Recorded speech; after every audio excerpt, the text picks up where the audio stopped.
Okay. Hello, everyone, and welcome. Thank you for all joining this webinar on gender and migration, organized by the International Federation of Pedestrians as part of the European Horizon project, Just Streets. Please all keep your microphones muted until the Q&A session. There will be a chance to ask your question directly to our speakers today. And please write your questions you would have during the webinar in the chat compartment. Just a few words on the International Federation of Pedestrians. I'm 𝐸𝐿𝑖𝑛 van Doorne. I joined as a project officer, and the International Federation of Pedestrians is a UN-accredited NGO, and global of walking associations, and we are advocating for safe, inviting pedestrian space and access for all. We have 50+ member organizations across 40+ countries, so we have a representation on every continent.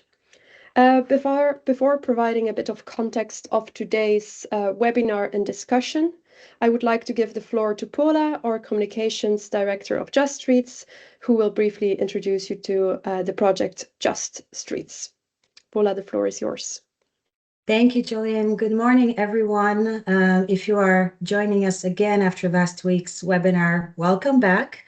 I'm glad you're sticking around. And if you're new here, let me tell you a few words about Just Streets. I'm very excited to introduce you to our project. It's a Horizon Europe project that brings together 32 partners across Europe to help cities transform their streets into spaces that are safer, more sustainable, and truly people-centered. Our focus is on walking, cycling, and active mobility, making sure that everyone, including those often overlooked in urban planning, can get around safely and enjoyably. And over the past few years, we've been working with 12 cities across Europe to test new strategies, tools, and interventions in real-life streets, collecting data, learning from what works, what doesn't, and sharing those lessons openly. That's one of the reasons we created the Just Streets Toolkit on our website, which is packed with practical guidance, case studies, resources to help other cities take evidence-based action without having to reinvent the wheel. And I will put a link in the chat room to the Justice Toolkit that you can download for free. So going forward, when it comes to Just Streets, we will share insights through research results, webinars, and what we call knowledge pills, so that everyone interested can learn and apply what we've discovered. So if you'd like to stay up to date with Just Streets, I encourage you to follow us on LinkedIn, download the toolkit. It's all publicly available and designed to help cities take concrete steps towards fairer, healthier, and more inclusive streets. So this is what we do here. Thank you for joining us, and we are very happy to co-design this webinar series with the Federation of Pedestrians. Back to you, Julian. Thank you, Paula. So just a little introduction of the topic of today. So it's gender and migration. So historically, cities have been mainly planned by and for able-bodied men. As a result, we often forget how diverse our societies really are, and including many people who do not identify as male, white, heterosexual, or able-bodied. And in this webinar, we use a broad understanding of women and gender, and we recognize how different identities shape the way public space is used and is experienced. And these perspectives are still often missing from urban mobility planning and street designs we have. So the topic isn't so abstract as you might think. I just want to give one example. It shows up in small design choices cities make every day. Imagine this. A neighborhood planning meeting, 6:30 in the evening, long, open discussions, no childcare. There's a mother living in a refugee housing just down the street of the neighborhood council. She wants to go, but she cannot bring her children, and she cannot stay late. And speaking German in a crowded room feels intimidating, so she doesn't go. And because she isn't there, her experience isn't shared, her needs aren't recorded, and her mobility never becomes data. Women with migration experiences are frequently underrepresented, even when they are heavy users of local spaces. But rather than me speaking about this topic myself, I'm very pleased to welcome three amazing speakers who will share their valuable perspectives and work. First, we have Consuelo Araneda Diaz. She is a city architect and independent researcher from Berlin. Consuelo studied how women with migrant backgrounds experience and navigate spaces, highlighting invisible dynamics of safety, belonging, and daily walking patterns. She is herself also a migrant living in Berlin. Today, we're also here with Sveta and Polina, representing the Feminist Spaces Collective. They are an independent collective based in Berlin since 2023. They explore the intersection of environmental, spatial, and social justice and feminism in urban context. As a collective, they work in an anti-sexist, anti-imperialist, and anti-capitalist way to unlearn oppressive modes of living and city-making. By inviting diverse communities to their workshops, urban interventions, and public events, they engage with gender-sensitive design, anti-racist and decolonial urban research, and feminist participatory methods. And on one other note, since the beginning of January, Polina from Feminist Spaces Collective joined 𝐲𝐮'𝐿 as through one of our partners, Climate Alliance. So you will see her popping by more often as well. I will give the floor to Consuelo. I'll stop sharing and you'll be able to share yours. I hope this works now.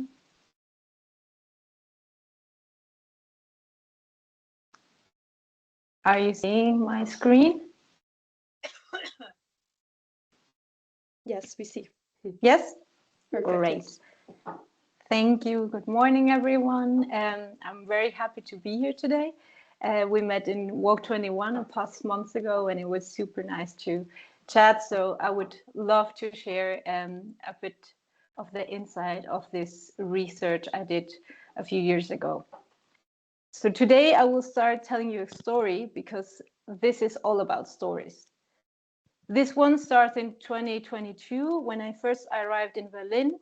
And in those autumn days, I decided to explore a new neighborhood every day. I bought a printed map and started adding personal notes to every neighborhood and to every place I discovered. While doing it, I became curious. How was it for other migrant women? How was it different for me coming from Santiago, walking in a city like Berlin? And how is this experience shaping my new way of dwelling? So I decided to gather a group of Latinas in my home to look at this city through our lenses. To create this collective environment, I made an open call, and I designed this focus group to capture their first impression of their mobility experiences in Berlin. And during the meeting, they quickly realized how many things they had in common. Feelings, struggles, daily practices, things they've missed. They shared also anecdotes, tips, how to make the city more pleasant and enjoyable throughout the year. This gathering also reminded me of the Argentinian feminist scholar Rita Segato, who works in this idea of pensar en conversación, which means thinking collectively or thinking together, which is kind of the way we naturally talk with each other and share feelings and thoughts, but it's also a way of showing appreciation, showing that we're part of this bigger and larger constellations, and to think deeply on our very everyday practices. In order to approach this group of women, which are very diverse, also from other angles, I used the first insights from this focus group to design a travel diary. And I was very pleased and surprised that 26 women from 8 different countries decided to participate. For several days, I immersed myself in reading, comparing, rereading, taking notes, and analyzing what those diaries were trying to tell me. During this time, I also traveled myself all over Berlin to deliver and collect those diaries personally, which make my experience during the research also quite vivid. After reading and organizing all of these informations, we gather again to a member checking session where we deepen into this interesting topics and we also had a moment to gather again, to show preliminary results. And also, as you see, they were able to see what other women were telling about, were dwelling in Berlin. What I found was an enormous number of stories that touch upon quite banal everyday anecdotes, but also very intimate feelings. Factors like gender, migration, security, integration, language, nostalgia, care, and many other things that are part of what people think when they move, when they travel on their everyday commutes. They mentioned safety as one of the most determined factors in their everyday practices. The threat of being mugged on the street, but also and mostly referred to sexual harassment related to their gender. Having far less fear in Berlin has allowed them for them to explore, for instance, walking alone at night. For some, it is actually the very first time they're able to do it. So it was very important for them to highlight this. Now they also have much more means of transport, as well as destinations and activities that take place in the public space. They know they can rely on public transportation, so they don't need to spend extra money on taxi or Uber, and they are more free to move however they please. This has led to this sense of freedom. Freedom particularly not to be related to a car, which brings them closer to the environment, because they're able to move slower and to enjoy the route and not just going fast to a destination. Also, developing the sense of belonging involves many factors. They agree that speaking the language is very essential to start feeling at home, because it invites or discourages you from going to certain places and taking part in certain events. Being able also to orientate yourself in space, knowing where you are without having to look at the map every time, or knowing what bus to take without having to check on your phone every time. These kind of things make it also like a sense of belonging to this new place. And they also express how important it is to build networks, to pay attention to each other, to look each other in the eye, to smile from time to time as well, and how important these gestures become when you live in a foreign country. Also because you don't understand the codes or the language many times. German society is too individualistic, they say. People do not pay attention to each other, do not show empathy or solidarity to strangers, which is something they would like to, not like to adapt and bring in as an input to this new constellation. In the same spirit of understanding women from different perspectives, I searched for diverse literature. This was very important to me because as a Chilean woman, I always missed references that were closer and more familiar to my context, since almost everything I was taught in university came from the so-called global north. So I made a very big effort on trying to broaden this range of scholars that influenced my research. And also applying these different methods helped me to get a bigger picture with the diaries, with the meetings, trying to understand this story from very different angles and trying to capture this very subtle things and factors that shape the way we move. For instance, in the meetings, they were able to reflect a long time on single topics, sharing quite intimate anecdotes and commenting with great detail. Whereas in the diaries, they covered a more of an overall perspective of their daily routine and having an overview of what this daily experience is. The project showed that geographical landmarks have a great impact on our image of a city. Our beloved Andes Mountains were mentioned and missed by women from different countries in South America. For others, it was the sea, animals, or the sun. Growing up in a certain landscape definitely shapes what you find familiar and what kind of environment feels comfortable or feels like home for you. On the other hand, moving is a form of dwelling, as we already said, and a possibility of self-determination for women.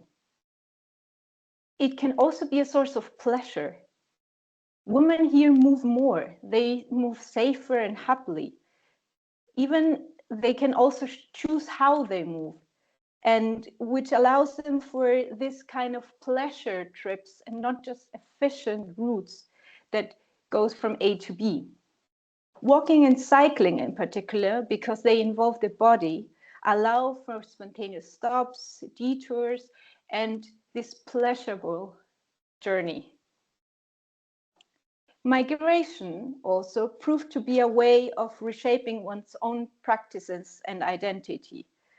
According to Judith Butler, which I kind of try to bring to the spatial practices, always says that identity is a practice like a daily human performance.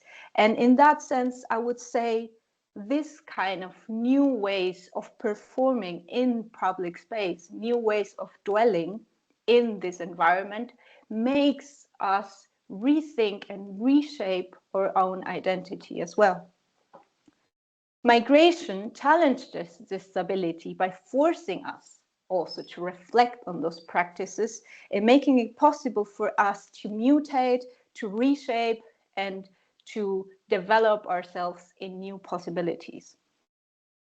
But also, sadly, developing strategies to endure difficulties, like the fear of being discriminated and facing micro-racism, which is a deeply contingent aspect since we see the numbers in Berlin, where a quarter of the population has no voting rights, where 1/3 of Neukölln's district, which is one of the biggest districts in Berlin, is not able to vote, and almost 40% of the German population has also a migration background. And in this context, we have very growing waves of racism and discrimination. Here is an example, which is very local, where the German Chancellor Friedrich Merz points out how migrants ruin the cityscape or image of the city. Addressing in this case, which is very interesting, not the economy, not the social services, not that they're stealing our jobs, but life in public space, how the image of our public spaces are being ruined. And on top of it, he uses us, women, again, as an excuse to justify his saying. First, we see open discrimination against this other image, people who don't look German, whatever that means. But also then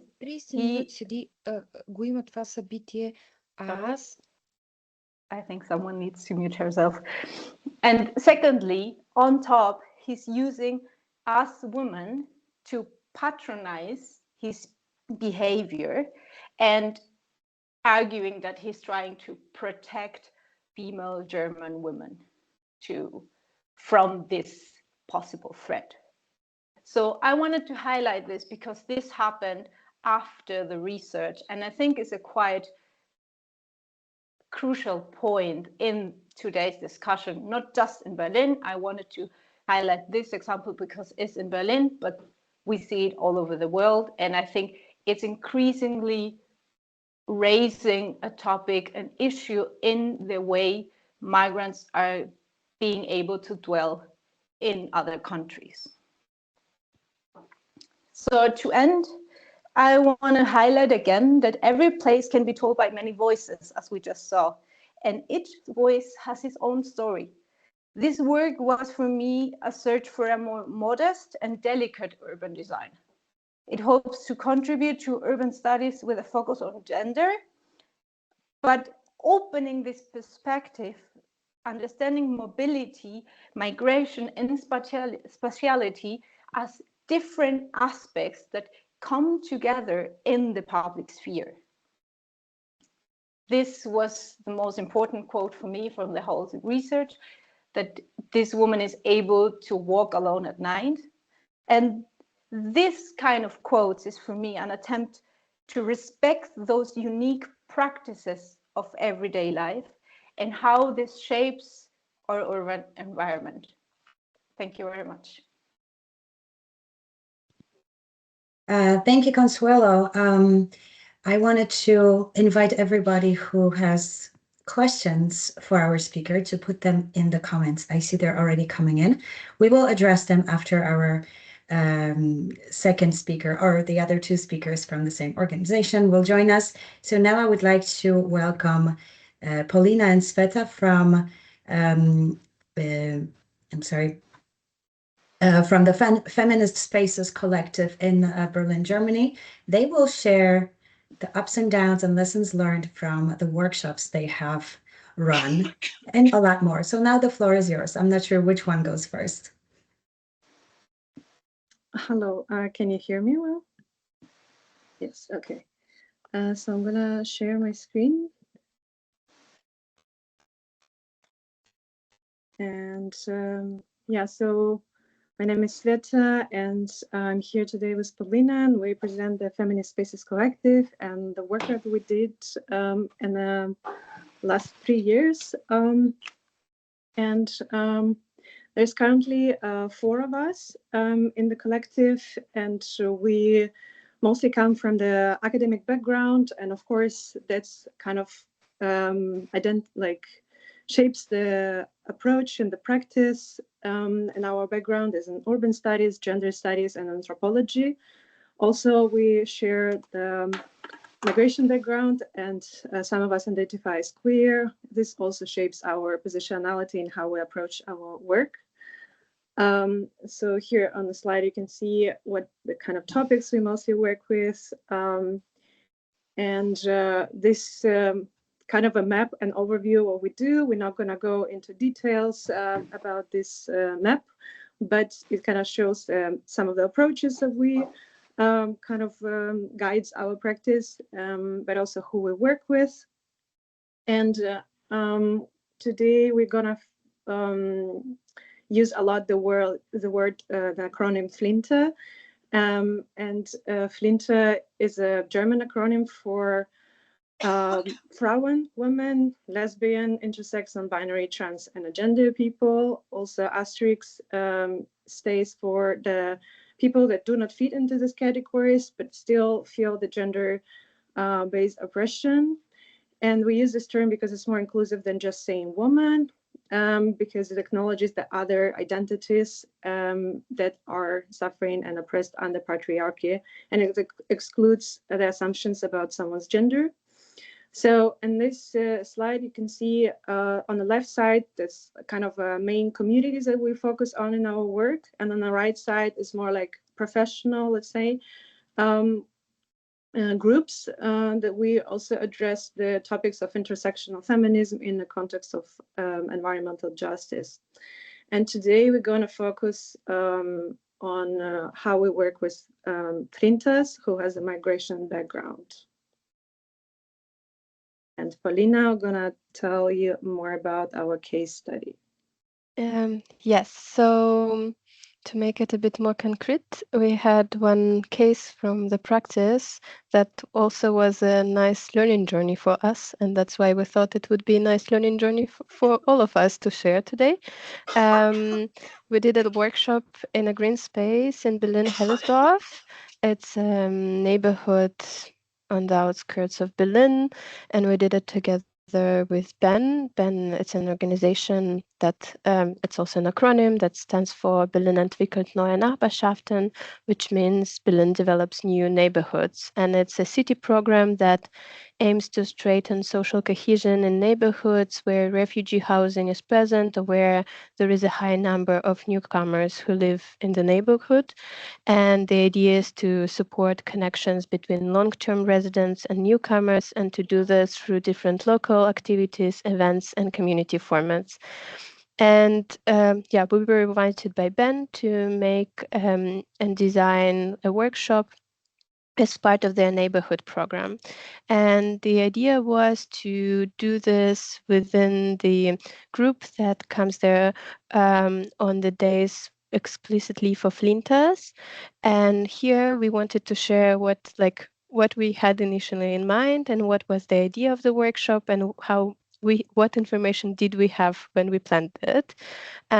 So there was the idea to do this in a green space because there is a big green space in the neighborhood, and then to think of everyday experiences there and make them more visible, to explore a sense of belonging and safety in this space, and also to collect the knowledge and do this through movement-based and embodied practices, because this is practices we use as a collective often in our work.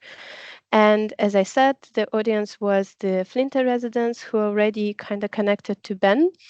And what we knew about them, that they are diverse. They already have some connections in between them, and they have different backgrounds in terms of age, their ethnicity, language groups, and so on.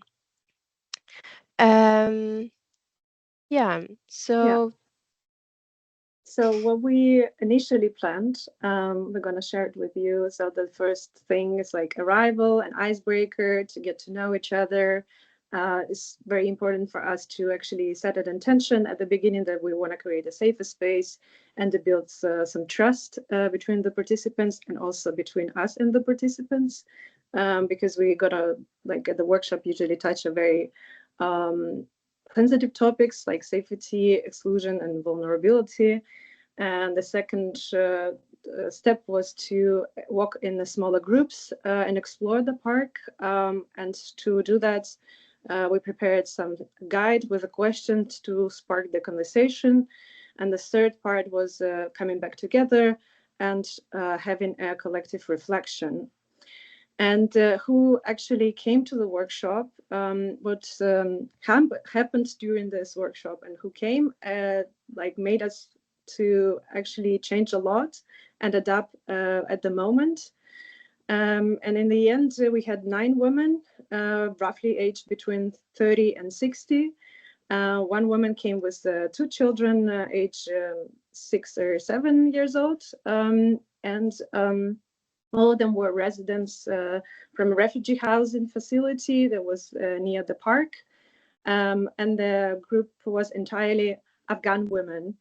And most participants didn't speak German. And a few speak a little, but there was one woman who spoke really well. And she became kind of our informal interpreter. And Ben also provided a childcare for the time of the workshop, which was good. And there was a German woman who looked after the kids, and they also joined us during the walk. So what we had to change, actually, we decided to completely change the way we frame our work and the language that we use. So we relied actually a lot on explanation and discussion, and with a significant language barrier, it was not really possible, and our facilitation was really limited, and we had to change it step by step. So we made the questions more concrete, used a less abstract framing, and avoid completely academic or feminist theory language that might work with students groups, but it was not useful in this context at all. And the second adjustment was practical. We couldn't work in smaller groups because the guide was prepared in English and German languages.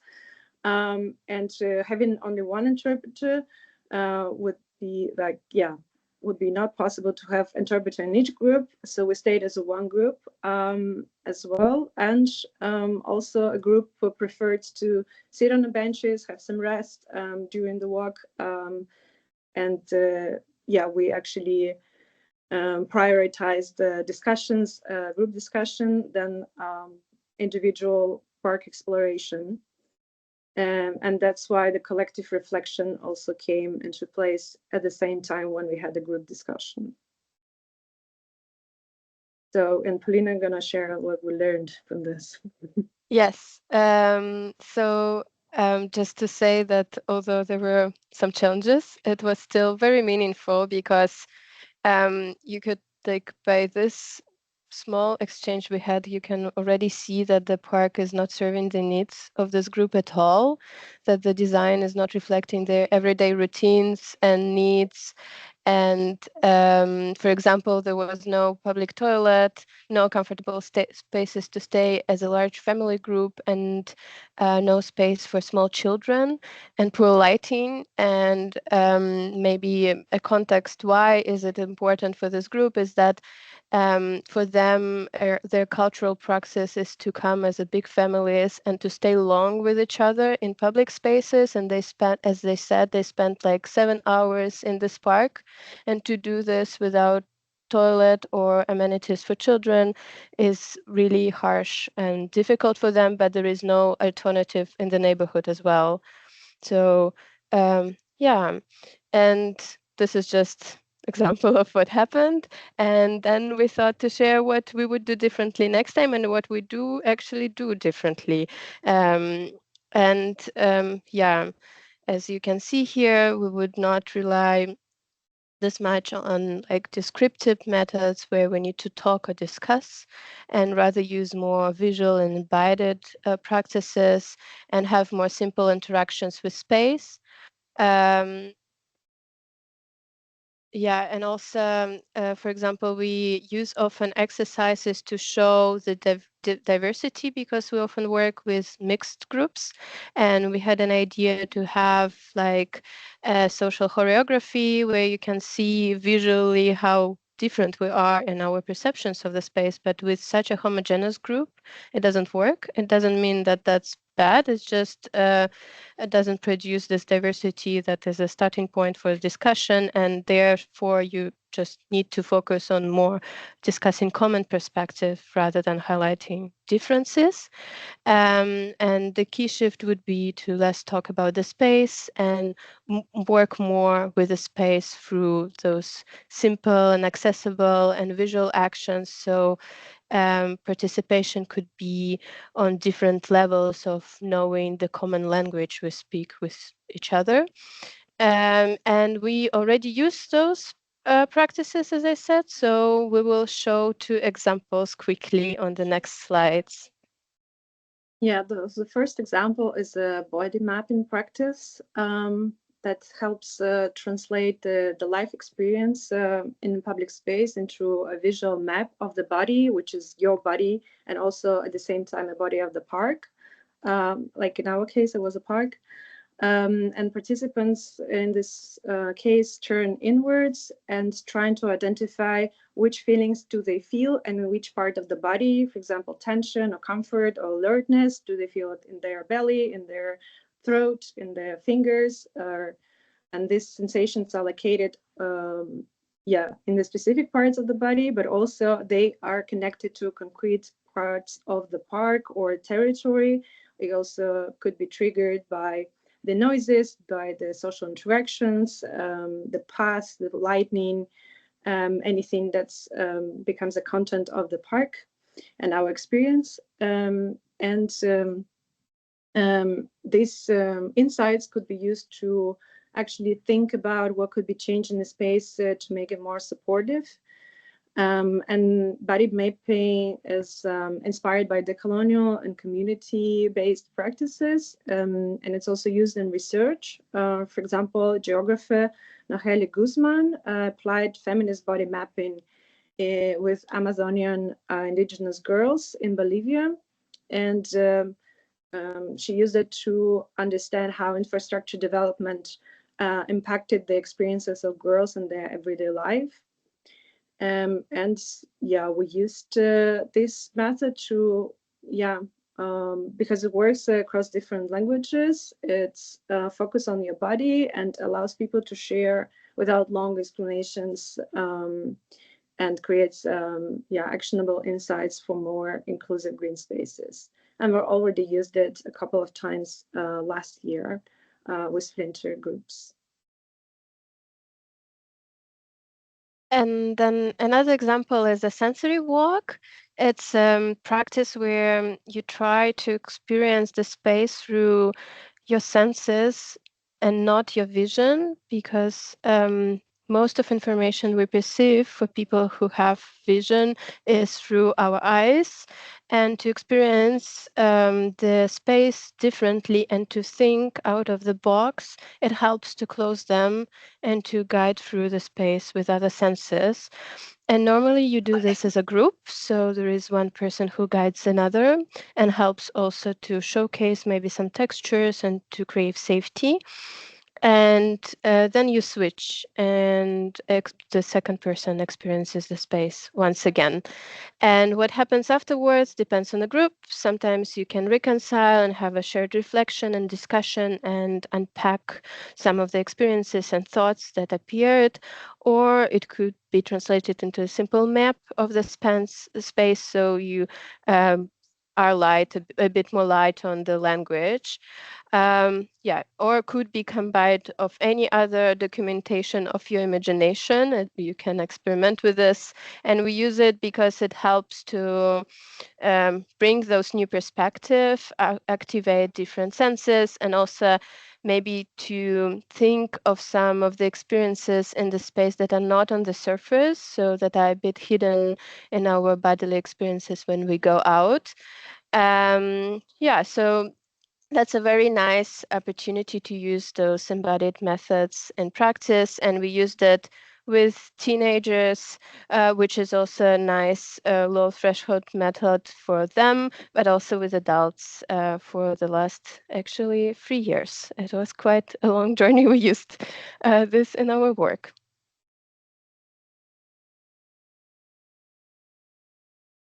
Yeah, and thank you for your attention. And you can find us on social media, and let's connect. We'll be happy to collaborate. And thanks, 𝐸𝐿 for inviting us for the webinar. Yes. Thank you to both of you, Paulina and Țveta. Feel free to drop your Instagram and social media links in the chat room as well. To our audience, if you have any questions for the speakers, please don't forget to put them in the chat room. And in a moment, we will go through the questions that you've already put there and we'll ask them. But first, we have questions that were submitted to us earlier by 2 of our pilot cities in the Just Streets program. So now I wanted to call out Hedley from Southwark, London. She's here. So Hedley, could you please unmute? If you're still here, I believe you are. And I would love for you to ask the question that your city submitted to us. Yeah, happy to, Paula. That was Welcome. Thank you. That was very interesting. Yeah, I'm really interested in the idea of different ways of sort of engaging with communities. I don't think it's something we do very well. We tend to rely on very traditional methods, and I think that does exclude a lot of people.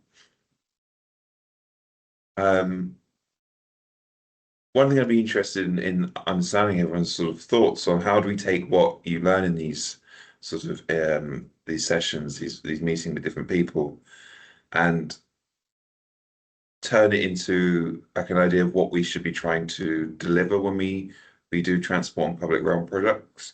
Because even in London, where we're doing a lot of sustainable transport projects, it's still always very often geared towards the sort of conventional male, like travel to work behavior.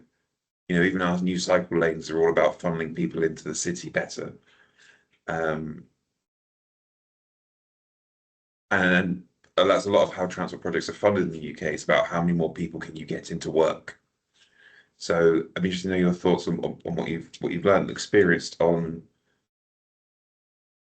new ways to think about what constitutes success for a transport or public realm project.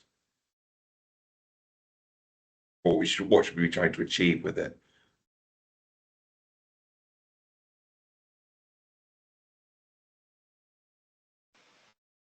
I can go first. I read your question because I got it yesterday as well. And first, what came to my mind was transport and streets are measured by the amount of people they move. And I want to highlight people because it's not about vehicles, it's all about people. And then this way of thinking allows us to move from transportation to mobility. And when we talk about mobility, we start looking at this overall dimension of how people dwell and move as long as they're not at home, so in the public realm. And if you look at this perspective of people moving in the public space, the amount of possibilities and patterns and numbers, even if you want it, are way diverse, and like the amount of possibilities are way bigger, because then you don't have this from A to B commute that we know only relates to working men, and you start looking at these other patterns and other possibilities that are present in our everyday practices and commutes.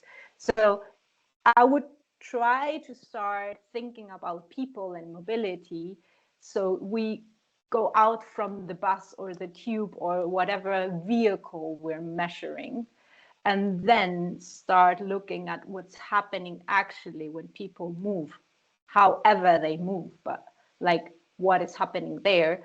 And then you just have to look a bit closer, and not even that close, like just putting yourself in a corner in an intersection, not during the rush hour. Just do the exercise of looking at those intersections, bus stop, park, whatever, not in the rush hour where everything is measured. And then you just start looking at the same space from other patterns, from other behaviors, from other kind of people. And then you just start a conversation from another angle, because the numbers for commuters and for workers we already have. So this is a simple way I would try to approach those other ways of moving.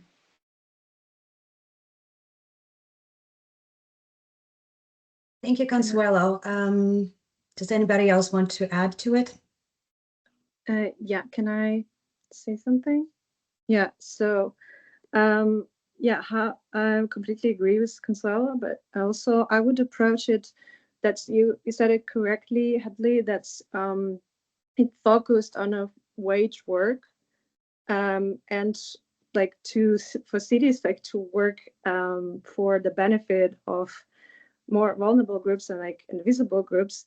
It have to center reproductive labor, care work. And when like these kind of places are prioritized, and like access to these places and like the connection between these spaces, then the transportation would look differently, because it's not only about, yeah, this capitalistic way of thinking that the person needs to be delivered to work as fast as possible, and then to actually care about the caregivers and to prioritize their commute to hospital, to kindergarten, to pharmacy, or to other spaces. And then I guess that would change the perspective how the cities are planned in terms of mobility. Okay, thank you. Anything else to add? If not, we'll move on to the next question. All right.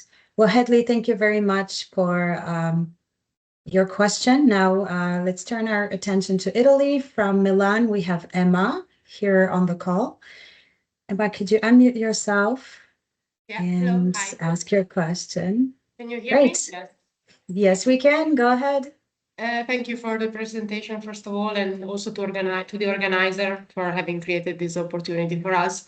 A key challenge for our pilot city is the collaboration between municipalities and local stakeholders, but municipalities are often understaffed, and so it's not easy to contact also association people in the street, citizens, passerby, and so on, because of the limited staff. My question is, how can we municipality meaningfully engage marginalized people, groups in gender and migration, for the planning, to build trust when institutional capacity is also stretched. It's quite difficult, maybe.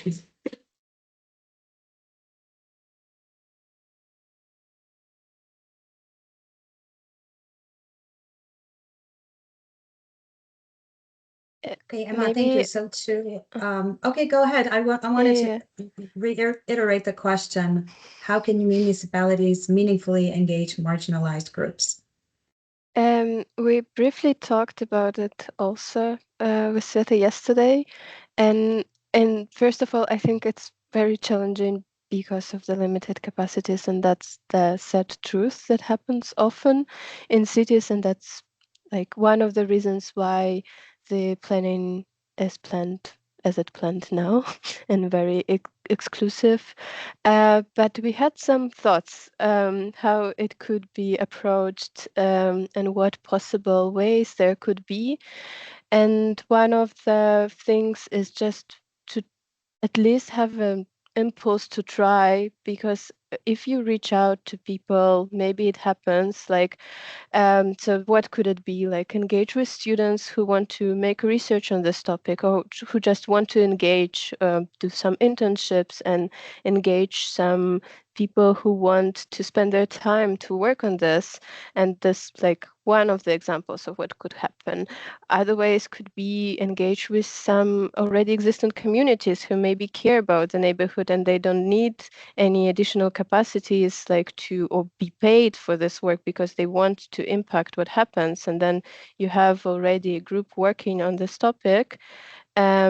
Yeah, and maybe Sveta remembers some other thoughts that we had, but that's some of the solutions we had in mind of what could happen. But yeah.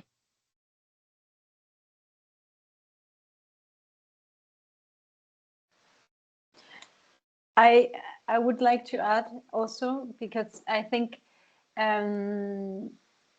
precisely what Paulina was saying, like sometimes start small, like don't try to do this very big participation process where numbers are the most important thing, how many people engage, how many people came.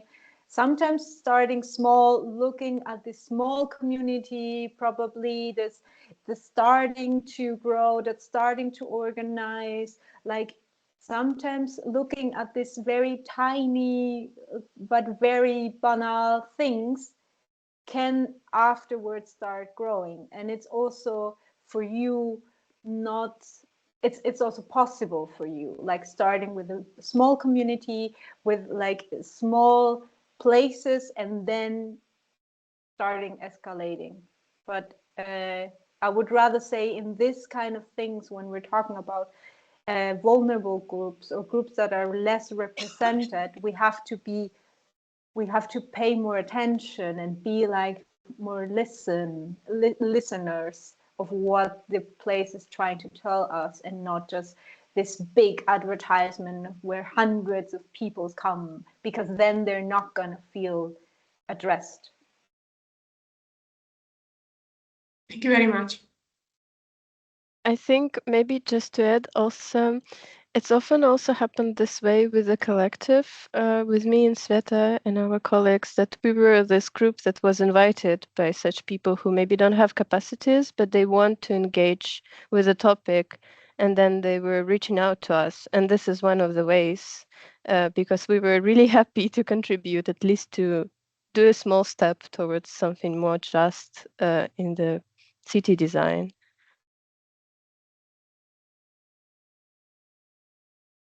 All right. Thank you very much for the question from Emma and for the answers. Now, we see that you've put in some questions in the chat room. So I want to see if you're shy, or if you're not shy, if you want to get on camera, or at least turn on your mic and ask the questions yourselves. So first I would like to, this is a question for Consuelo. So I'd like to see if we have Stefania Cristal here on the still on the call. Are you still here? No, perhaps not anymore. Okay, then in this case, I'll ask a question. So, Consuelo, did you find any unwillingness from the women in your that were sharing your experience, or was it the opposite? I feel that beyond studying their work, walking route, they could connect and share their experiences as Latinas in Germany, which is very beautiful in a way of creating a community in a foreign country. So yes, did you find any unwillingness from these women to share their experiences, or was it quite the opposite? And also, second part to the question, and this one actually comes from Katerina. Would you like to repeat the research in Berlin in the future, or maybe in another city in Germany? Thank you for the questions. On the contrary, they were super willing to participate. That was also a surprise to me because at the beginning I was very hesitant. But they were super open, and also because of the thing of being a migrant and trying to find a community, trying to engage, trying to build this network. Like, they saw a possibility and they were super happy to participate. Also because I think because I was a Latina as well, so they felt like they could open without any doubts and in their own language, because they were able to write the diaries and attend the meetings in whatever language they wanted. So this made it easy. And for the second question, yes, I would love, if I would have time, I would love to do the research again, but I would, after doing it, I thought I would love to do it with younger people as well. How is it for migrants that are like developing, like finding their way, finding their identity, shaping their own identity? How is it to migrate then? How is it to have this migrant background and growing up in this kind of context where you're from here and from another part and you're like in between? So I think it would be interesting to research on how this mobility patterns shape kids or adolescents, teenagers with this kind of half migrant background. Okay, thank you for that. Now I'd like to give the floor to our host, Jolien. She wants to ask a question too. Go ahead. So I really liked both presentations. It's very telling that planning shouldn't be dry or sec, which it sometimes is. It's not really conventional, but these bring the data that is missing. So I was wondering, do you deliver these results to cities? And how do you see in the future that cities should be taking part or starting these workshops themselves? Or doing this research? Of course, with Emma's question in mind, the capacity is often limited, but I would be curious to hear if you delivered results to cities, if they were starting to work on this. So yeah. I can share about our experience. So the part about Hellersdorf that we showed, it's, as I said, done with an organization that is financed by the city of Berlin. So they afterwards delivered some of the insights and protocol of the walk to the city. We don't really have an update if there is anything going further, but in general, the situation with the park is so that it's really difficult to tackle the issues that we found. So for now, it's just a stage of seeing how not adapted to the needs of this group it is. Yeah, so this is with the first case.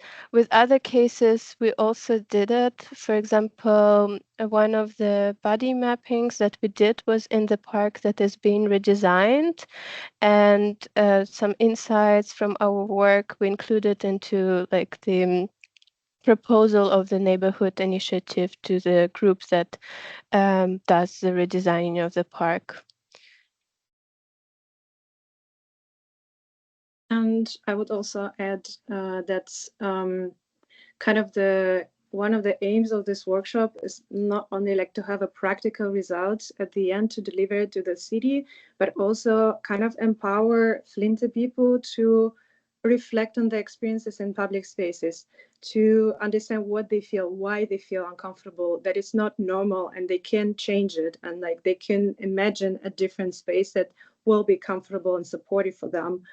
And this kind of like, we really hope it's also empower them to maybe act when there's a renovation happening in their neighborhood and they're invited to like the neighborhood gathering or something, that they already know that they don't like something and they can elaborately say or about the experiences. So it's more also about empowering as well. Thank you. Well, we are getting closer to our 1 hour limit, but we have time for one more question. And this one comes from one of our Just Reads partners, Andrea at the Links Foundation. Andrea, would you like to be on camera?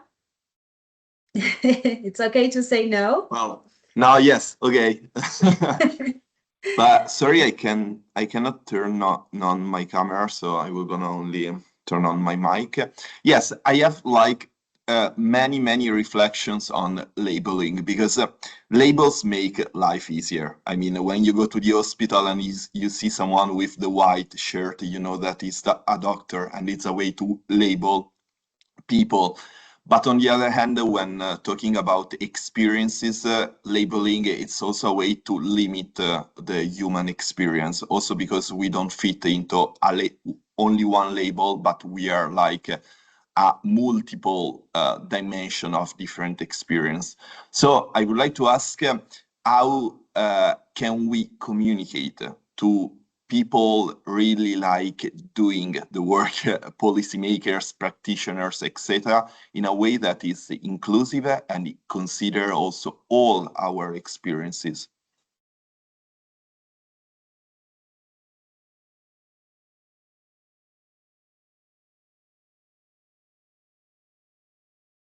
Okay, who would like to answer Andrea's question?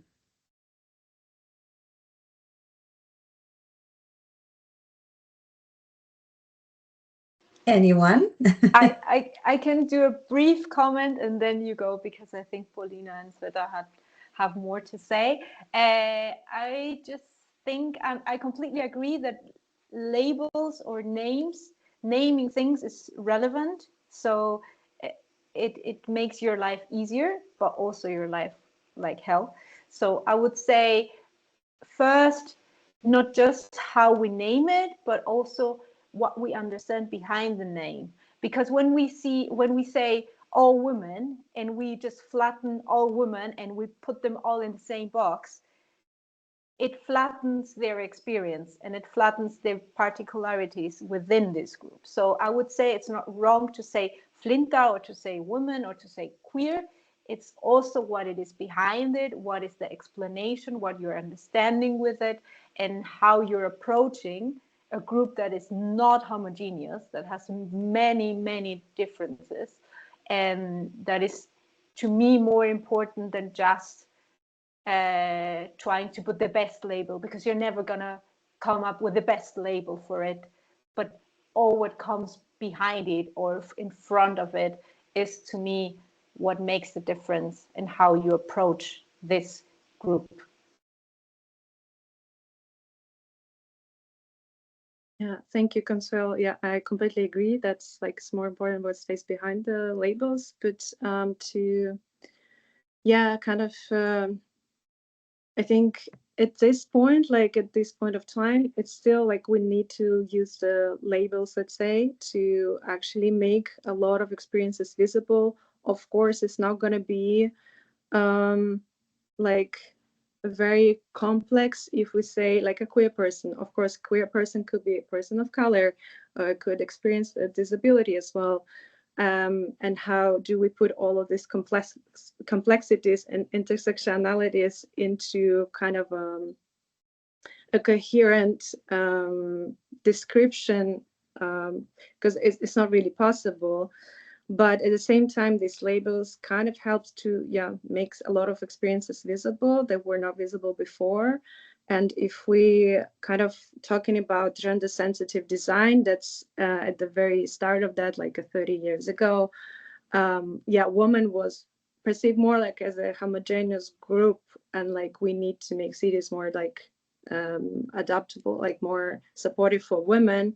But then in the end, it kind of turned into the idea that only women with like upper class and middle class, white, cis kind of privileged, were prioritized in that sense, because when we take the all of the group as homogeneous group, then we probably benefit only like one small part of this like complexity. And I guess like, okay, we made the cities more, at least a little bit more comfortable for women, cis, middle class. Then we can go further and like explore other complexities and include, more and more experiences. And I also wanted to add to this that so we have to use those labels, but how we do this, at least within the collective, we try to use the language that puts the person first and those identities or experiences only further. So we never try to approach a person as a migrant. It's not like their main label or whatever. It's like people go first and then their experiences of being a woman, a migrant, a Black person, and so on. So I find it very important also in the language, so you don't assume anything about people first. Great. Thank you, everyone, for your participation, for your questions, your insights. We've seen a lot of wonderful feedback in the chat room. It seems like this topic and these experiences are really resonating with a lot of people. So thank you very much again for coming here this morning. And please join us next week for the third webinar in the series that we're doing together, Just Streets and the International Federation of Pedestrians. There's a link in the chat room to register. Next week, we're going to talk about gender and youth, and we're going to have very different perspectives coming from Europe and South Africa. And also, if you missed last week's webinar on gender and disability, we had a wonderful discussion. There's a link in the chat room where you can rewatch that. And in the next few days, we will also post takeaways from that discussion, that webinar. And also, as we finish this series of webinars, there will be downloadable takeaways from all of these sessions. So we invite you to join us next week also. And now back to Jolien. I think you said most, Paula. Thank you also to the speakers for taking the time being here with us. I think you had really thoughtful elements brought. Your engagement really also enriched the discussions. And thank you, Paula, for spreading the word of Just Streets. So next week, Girls Make the City. So it's going to be 2 speakers from South Africa and 1 from Europe. So we will challenge some narratives there as well. So thank you all. See you. Have a nice day. Thank you. Thank you. Thank you.